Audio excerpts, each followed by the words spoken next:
The immediate threat to Upper Canada in August 1812 is at Fort Detroit. An American army of 2,500 men is poised to invade the province. Removing that threat is Isaac Brock's first objective. Setting out with just 300 men, Brock takes the offensive. It is a bold gamble, but his sheer audacity has an electrifying effect on the Indian tribes. Tecumseh is already waiting at Detroit with his own army of 600 warriors. A Canadian militiaman watches their ritual preparations for war. It was an extraordinary spectacle. A European, witnessing this for the first time, would have thought he was standing at the entrance to hell, with the gates thrown open to let the damned out for an hour's recreation on earth.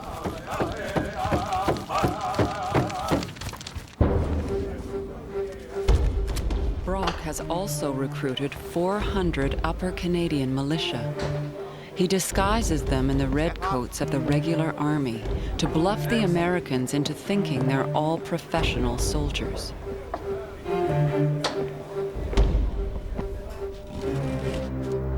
At dawn on August the 16th, Brock's mismatched little army marches on the fort of Detroit.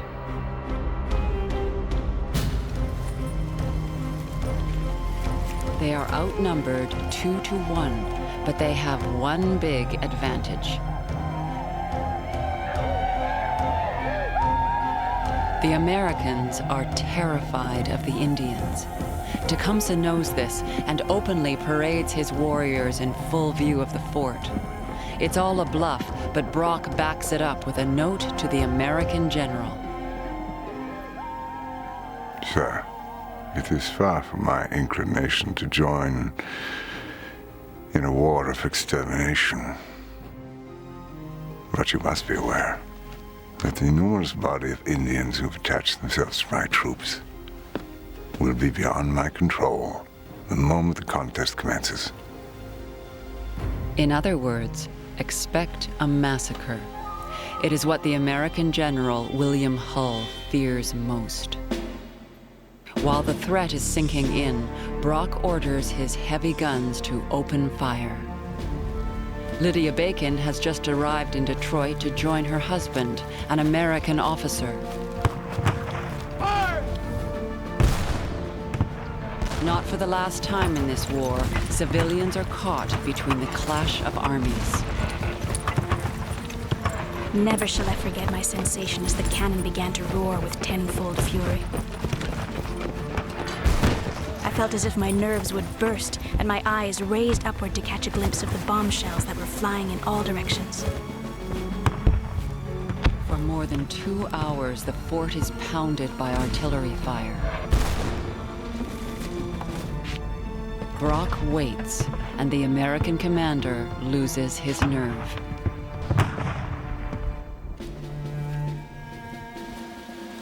Standing in the British lines, Private Shadrach Byfield waits for the order to attack that never comes.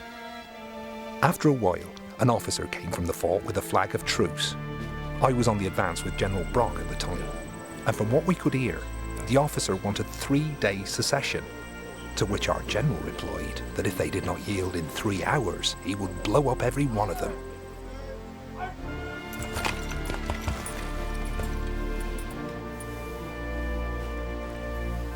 Hull surrenders without a fight.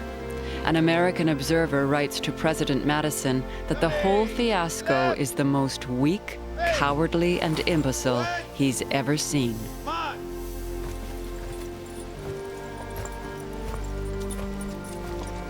Even Lydia Bacon feels disgraced. The American colors were taken from the staff and replaced by the English colors, and a royal salute fired from the very cannon taken from them in the Revolutionary War. Lydia and her husband are allowed to return home on the condition he not fight again. Their war is finished.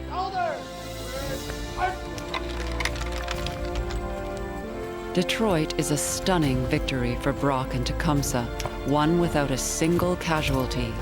2,200 prisoners, and enough captured muskets and cannon to equip an army.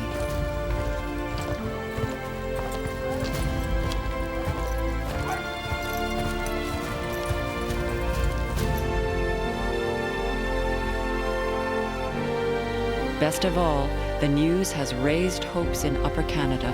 The Americans can be beaten.